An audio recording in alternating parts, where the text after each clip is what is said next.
मैं एक निवेदन करूंगा सभी से, ज़्यादातर कोशिश कीजिए कि मोबाइल फ़ोन को कम से कम सुना जाए। अगर सुनना पड़ता है तो कोशिश कीजिए स्पीकर फ़ोन खोल के सुने, और अगर फिर भी सुनना पड़े कान में लगा के, ज़रूरी चीज़ें होती हैं करनी होती हैं आपको, तो ये प्रयास कीजिए कि नाप तोल कर बात हो जाए, जिससे फालतू में आप अपने कान खराब ना करें।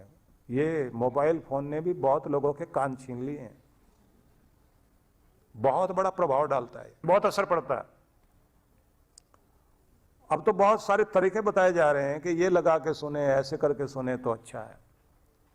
दूसरी चीज है कि जब फोन आए ऑफिस में काम करते करते खड़े हो जाओ और वहीं टहलते टहलते सुनो, क्योंकि आपकी कुर्सी भी आपको खा रही है, कुर्सी आपकी कमर को खा जाती है। और जो लोग अपनी पैंट में पीछे पर्स वर्स भर के रखते हैं और बैठते हैं, उनका L4 L5 जरूर असर आता है। जो आपकी रीढ़ है ना, स्पाइनल कॉर्ड, उस पर असर आने लग जाता है, आपका पोस्चर बिगड़ेगा। और कंप्यूटर तो और कमाल कर रहा है, क्योंकि आप सामने रख करके जहां आंखों पर असर आ रहा है वहां सर्वाइकल भी होगा जरूर।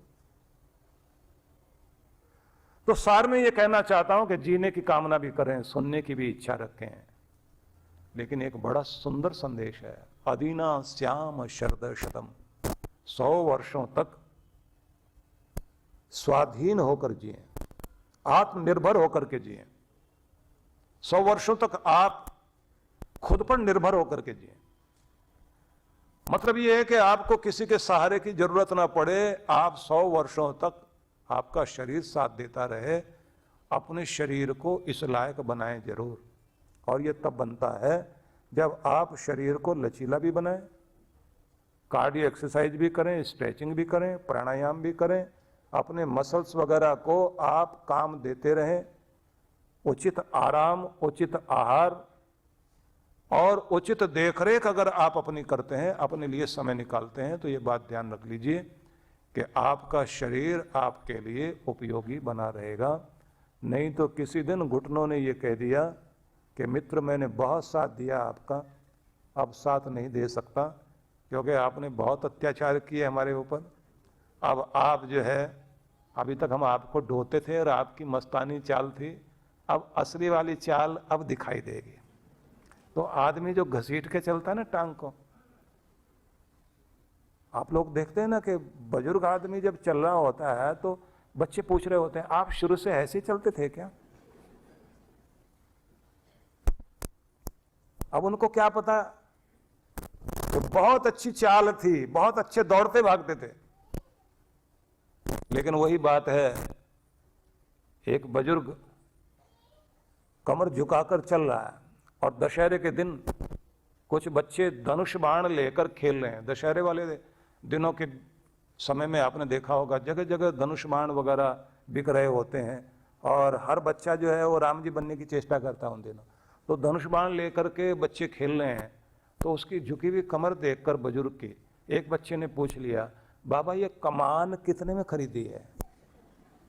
कमान, कमर झुकी हुई है, बाबा ये कमान कितने में खरीदी है? बोले बेटा मुफ्त में मिलती है, एक दिन तुझे भी मिलेगी, पैसे देने की जरूरत नहीं है, ये तो हर एक को मिलती है, वक्त आता है। ये चाल बेढंगी होगी जरूर, लेकिन ये बात जरूर ध्यान रख लेना, अगर उससे पहले आप अपना ध्यान रखते रहोगे तो फिर देर से प्रभाव आएगा। हो सकता है पूरा ध्यान रखा आपने तो प्रभाव आए नहीं। तो इसलिए स्वाधीन होकर जीने का मतलब यह है, आर्थिक रूप से भी किसी के प्रति हमें मजबूर होकर नहीं जीना, न बच्चों के आगे हाथ फैलाना पड़े और न किसी से कर्जा लेना पड़े। शरीर को खुद ही तैयार करना है। और अच्छा हो अगर आप नियमित रूप से प्राणायाम करते हैं तो ये बात ध्यान रख लीजिए, प्राणायाम बहुत बड़ा प्रभाव देगा आपको, और आपके शरीर के लिए बहुत जरूरी है। ये जो सब्जियां, आप सभी रंगों की सब्जियां खाएं, सभी रंगों के फल, सभी रंगों के सलाद वगैरह और दालें, अनाज, ये सब तो होना ही चाहिए, लेकिन पढ़ना लिखना भी नहीं छोड़ना चाहिए। एक मंत्र और है वेदों में जिसमें ये कहा गया है जीवे में शरदशतम बुद्धे में शरदशतम, 100 वर्षों तक बुद्धिमान बने रहें, समझदार बने रहें, अक्ल काम करती रहे।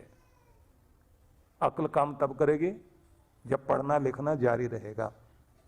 जिस चीज से हम अपना काम लेना बंद कर देते हैं, विद्यार्थी काल जब हम अपना खत्म कर देते हैं, बुद्धि भी अपना काम वहीं रोक लेगी। सीखना जारी रखिए। और मजे की बात यह है कि अभी की जो रिसर्च है उसमें यह कहा गया है, अगर आप नई भाषा सीखते हैं और संगीत की नई नई धुनें आप प्रयोग करते हैं, तो आपका मस्तिष्क जो है वो तरोताजा बना रहेगा और ब्लड सर्कुलेशन मस्तिष्क में ठीक रहे और बैलेंस भी हो। तो ये जो आप बैडमिंटन खेलते हैं ना, बहुत अच्छी चीज है। थोड़ा नई नई धुनें भी आप लोग याद कर लिया करें। नई ट्यून कोई भी नहीं आती है, गाया करें। हाँ, रैप सॉन्ग नहीं गाने हैं, और पता ही नहीं लगता क्या गाते हैं लोग। कहानी से बोल रहे होते हैं बीच में, समझ में नहीं आता ये गाना है क्या या कहानी कह रहे हैं बीच में। तो संगीत आपको बहुत प्रभावित करता है, और नया कुछ सीखते हैं आप, नई भाषा, वो आपको प्रभावित करती है। और ब्लड सर्कुलेशन आपका ठीक बना रहे और मस्तिष्क में ऑक्सीजन ठीक पहुंचती रहे और पानी की मात्रा अच्छी रहे, तो मस्तिष्क अच्छे से काम करेगा। और सबसे बढ़िया बात तो यह है, जिंदगी जब उद्देश्य पूर्ण होती है तो वो जिंदगी लंबी चलती है। कोई बड़ा लक्ष्य बनाइए और उसके लिए जीना शुरू कर दीजिए। केवल इतना छोटा सा नहीं, मैं और मेरे बच्चे और मेरा परिवार बस इतने में इर्द गिर्द गोल गोल घूमता रहूं, और उसमें आज इसका मूड खराब है, आज इसने कुछ बोल दिया, आज यहां लेन देन करना है, आज यहां की दिक्कत है।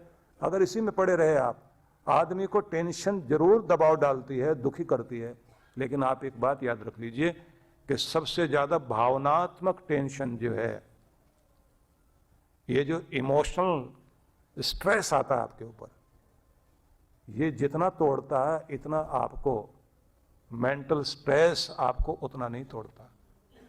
मानसिक दबाव और तनाव वो उतना आपको खराब नहीं करता।